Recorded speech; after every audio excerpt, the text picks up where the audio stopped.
Hello दोस्तों, स्वागत है आपका मेरे YouTube चैनल पर। मेरा नाम है अर्जुन और आज की वीडियो में हम बात करने वाले हैं क्लास 11th BST का चैप्टर नंबर 2 यानी कि फॉर्म्स ऑफ बिजनेस ऑर्गेनाइजेशन। जिस तरीके से हमने अपने चैप्टर नंबर 1 को बहुत ही अच्छी तरीके से कंप्लीट किया है, इसको भी डिटेल्ड में बहुत अच्छी तरीके से कंप्लीट करने वाले हैं। तो चलिए फिर जल्दी से स्टार्ट करते हैं और वीडियो को लास्ट तक ज़रूर देखना।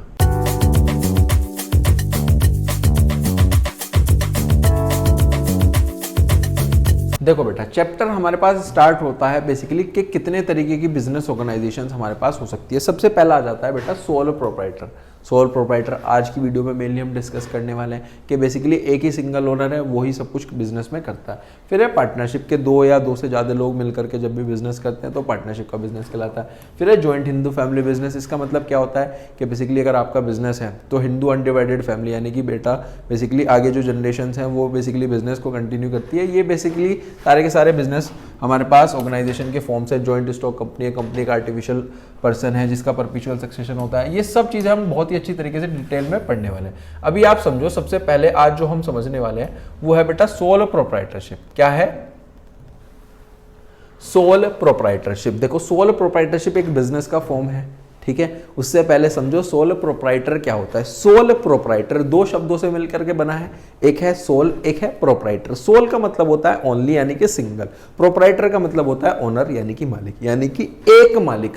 बिजनेस का अगर एक मालिक होता है तो क्या कहलाता है? सोल प्रोप्राइटर कहलाता है। एक से ज्यादा होंगे यानी कि दो लोग मिलकर के बिजनेस कर रहे हैं तो क्या होता है? वो होता है पार्टनरशिप का बिजनेस। हम किसको पढ़ रहे हैं? हम पढ़ रहे हैं बेटा सोल प्रोप्राइटरशिप। सोल प्रोप्राइटर का मतलब क्लियर हुआ कि सिंगल ओनर। प्रोप्राइटरशिप का मतलब क्या हो गया कि अगर एक ही हमारे पास यहां पर ओनर होगा सोल प्रोप्राइटरशिप के अंदर, तो देखो क्या लिखा गया है कि सोल का मतलब होता है ओनली, एक प्रोप्राइटर, एक ओनर, वही क्या कहलाता है? सोल प्रोप्राइटर कहलाता है। और बिजनेस क्या कहलाएगा? वो सोल प्रोप्राइटरशिप कहलाएगा। वो फॉर्म ऑफ बिजनेस है जिसके अंदर ओनर, मैनेजमेंट भी वही देख रहा होगा, कंट्रोल भी वही कर रहा होगा, सब चीजें कौन कर रहा होगा बेटा? ओनर कर रहा होगा। अब बिजनेस में हो सकता है प्रॉफिट हो सकता है हमारे पास लॉस हो, तो जितने भी सारे प्रॉफिट्स होंगे वो भी सब उसके, जितने भी रिस्क है वो भी अकेले उस इंसान को बियर यहाँ पर करने होंगे। ये इसके अंदर रह जाता है। अब आपके आसपास ऐसे कौन से बिजनेस हैं बेटा जहां पर हमारे पास सोल प्रोप्राइटरशिप चल रहा है? देखो एग्जांपल आपके सामने है, बचपन हमारा सब इन्हीं को देख करके निकला है। तो ये कौन सा बिजनेस है बेटा? ये है हमारे पास यहाँ पर सोल प्रोप्राइटर बिजनेस है। आपने देखा ही होगा, इनका जो है हमारे पास यहाँ पर सिंगल एक बिजनेस है, सोल प्रोप्राइटरशिप है जिसमें सिंगल ओनर है, यानी कि गड़ा इलेक्ट्रॉनिक्स, उसमें सिंगल ओनर है या नहीं है? बिल्कुल बेटा। तो सारी चीज़ें यही देख रहे होते हैं, ओनर भी यही है, रिस्क भी इन्हीं का ही है, प्रॉफिट भी इन्हीं का ही है ना। उसके बाद क्या हो सकते हैं? जैसे ब्यूटी पार्लर हो गया, हेयर सलून हो गया, स्मॉल स्केल एक्टिविटीज़ होगी जैसे कि रिटेल शॉप चला रहे हैं, ये बेसिकली हमारे पास यहाँ पर हो जाता है। आगे चले, आगे है सर फीचर। फीचर बहुत इंपॉर्टेंट है। फीचर में सबसे पहले लिखा है बेटा फॉर्मेशन एंड क्लोजर। क्या इसको स्टार्ट करना, क्या इसको क्लोज करना आसान है? बिल्कुल, यहाँ पर बहुत आसान है। कोई भी लीगल एज सच फॉर्मेलिटीज नहीं होंगी तो कुछ थोड़ी बहुत होंगी, डिपेंड करता है बिजनेस पे, वैसे नहीं होती कुछ भी हमारे पास यहाँ पर ज़्यादा लीगल फॉर्मेलिटीज नहीं होती। तो उसको फॉर्मेशन करना यानी कि स्टार्ट करना और बंद करना दोनों ही हमारे पास यहाँ पर आसान है। यही लिखा हुआ है कि कोई भी हमारे पास यहाँ पर लो नहीं है कुछ खास सोल प्रोप्राइटरशिप के लिए, कुछ हल्की फुल्की लीगल फॉर्मेलिटीज है स्टार्ट करने के लिए, और formation as well as closure दोनों ही हमारे पास यहाँ पर आसान है। उसके बाद आ जाता है लायबिलिटी। लायबिलिटी का मतलब क्या होता है? उधार। कि बेसिकली अगर बिजनेस की कोई भी लायबिलिटी है तो कैसे पे करी जाती है, जो भी यानी कि बिजनेस के हमारे एसेट्स हैं उनको बेच करके, अगर वो सफिशिएंट नहीं है यानी कि डेट बहुत ही ज़्यादा बैठ रहा है, एसेट भी बेच दिए तब भी उधार है, तो हमें क्या करना पड़ेगा? जो यहाँ पर ओनर होगा उसे अपनी पर्सनल चीज़ें बेच करके यानी कि पैसा लेकर के आना पड़ेगा, तब वो अपनी लायबिलिटीज़ को यानी कि बिजनेस की लायबिलिटी को देगा। तो ये बेसिकली इसके अंदर जाता है कि अनलिमिटेड लायबिलिटी होती है ना। फिर है sole risk bearer and profit recipient. के बेसिकली सिंगल ही ओनर है तो सिंगल ही जो भी प्रॉफिट होगा वो भी सब सिंगल इंसान का, जो रिस्क होगा वो भी उसी को बियर करना पड़ेगा। ये बेसिकली इसके अंदर हमारे पास आ जाता है। आगे चले बेटा, आगे है हमारे पास कंट्रोल।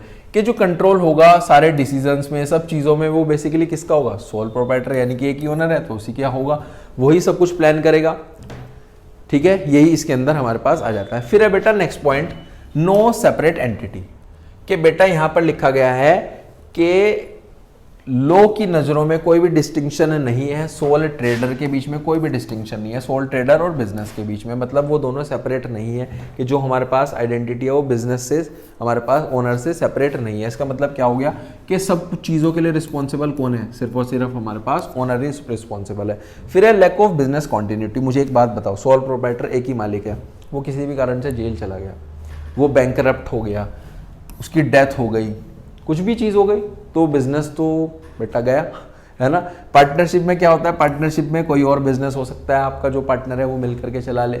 अगर आपका दूसरा बिजनेस है, यानी कि हिंदू अनडिवाइडेड फैमिली है ना, तो उसमें क्या हो जाता है, उसमें जो आपके बाद है वो बिजनेस संभाल सकते हैं, आपके फैमिली मेम्बर्स बिजनेस को कंटिन्यू कर सकते हैं। लेकिन यहाँ पे तो कुछ नहीं है ना बेटा, सिंगल ही ओनर है, ठीक है जी। आगे चलें, आगे हमारे पास मेरिट्स ऑफ सोल प्रोप्राइटरशिप। इसमें सबसे फर्स्ट है बेटा क्विक डिसीजन मेकिंग। मुझे बताओ, अगर एक ही ओनर है तो क्या क्विक डिसीजन मेकिंग होगी या स्लो डिसीजन मेकिंग होगी? बेटा क्विक डिसीजन मेकिंग होगी। स्लो वहां पे होती है जैसे अगर हमें कोई भी डिसीजन लेना है, हम 3 लोग मिलकर के बिजनेस कर रहे हैं, तो एक दूसरे से पूछ करके, एक दूसरे की हम सहमति के साथ ही तो बिजनेस को आगे कंटिन्यू करेंगे, जो भी उसके डिसीजन होंगे। अब अगर मैं सिंगल ही ओनर हूं तो जितने भी सारे डिसीजन है वो सब मेरे, क्योंकि मैं ही तो रिस्पॉन्सिबल हूं ना हर एक चीज के लिए। तो यहीं पर आ जाता है बेटा क्विक डिसीजन मेकिंग। तो यहाँ पर किसी से भी कुछ पूछने की जरूरत नहीं है। फिर है confidentiality of the information. Confidentiality of the information. Sir information से मतलब क्या है? देखो ये आपने अकाउंट्स में पढ़ा होगा, इंफॉर्मेशन से मतलब होता है अकाउंट्स ऑफ द बिजनेस से, कि लो नहीं कहता कि आप अपने जितने भी अकाउंट्स है बिजनेस के उसको पब्लिश करो, पब्लिकली पब्लिश करो। यहाँ पर आप उसको कॉन्फिडेंशियल भी रख सकते हो, इट्स अप टू यू। कोई भी ऐसा यहाँ पर लो नहीं कहता है कि आप वो सब चीज़ करो, तो कॉन्फिडेंशियल भी रख सकते हो, सीक्रेट भी रख सकते हो। फिर है बेटा डायरेक्ट इंसेंटिव, के जो भी सोल प्रोप्राइटर है उसे जितने भी बेनिफिट्स मिल रहे हैं, वो एफर्ट्स लगा रहा है, कुछ ना कुछ बेनिफिट्स तो मिलेंगे। अब ऐसा तो नहीं है ना कि बिल्कुल ही लॉस में जाने देगा, एफर्ट्स लगाएगा तो जितने भी सब बेनिफिट्स होंगे बेटा वो सिर्फ और सिर्फ किसके होंगे? सोल हमारे पास यहाँ पर प्रोप्राइटर यानी कि सिंगल ही ओनर के होंगे, क्योंकि उसे किसी को भी ये जो प्रॉफिट है ये नहीं देना है, डिस्ट्रीब्यूट नहीं करना है, वही सिंगल ओनर है ना। तो यही इसके बारे में आ जाता है। फिर है बेटा नेक्स्ट फोर्थ और फिफ्थ है बेटा सेंस ऑफ अकम्प्लिशमेंट। देखो अकम्प्लिशमेंट का मतलब होता है बेटा पर्सनल सेटिस्फेक्शन से, कि यहाँ पर पर्सनल सेटिस्फेक्शन का भी इन्वॉल्वमेंट है कि अगर आपका बिजनेस सक्सेसफुल हुआ, आपका जो बिजनेस है वो बढ़िया हुआ, तो ये किसको कंट्रीब्यूट करेगा? इसका जो हमारे सेल्फ सेटिस्फेक्शन है वो बढ़ जाएगा। जो भी हमारे पास यहाँ पर सोल प्रोप्राइटरशिप है, सोल प्रोप्राइटर है, उससे क्या होगा? सेंस ऑफ अकम्प्लिशमेंट आ जाएगा उसके अंदर। फिर है बेटा ease of formation and closure, के बहुत ज़्यादा आसान है बिजनेस को स्टार्ट करना और बिजनेस को हमारे पास यहाँ पर बंद करना। ये बेसिकली ओनर की विश, उसकी इच्छा पे डिपेंड करता है। अगर उसका मन है बिजनेस स्टार्ट करना है तो करो, बंद करना है तो बंद कर दो, कोई भी दिक्कत नहीं है, कोई सेपरेट लो नहीं है यहाँ पर, है ना जी। आगे चले, आगे है डीमेरिट। सबसे पहले है लिमिटेड रिसोर्सेज।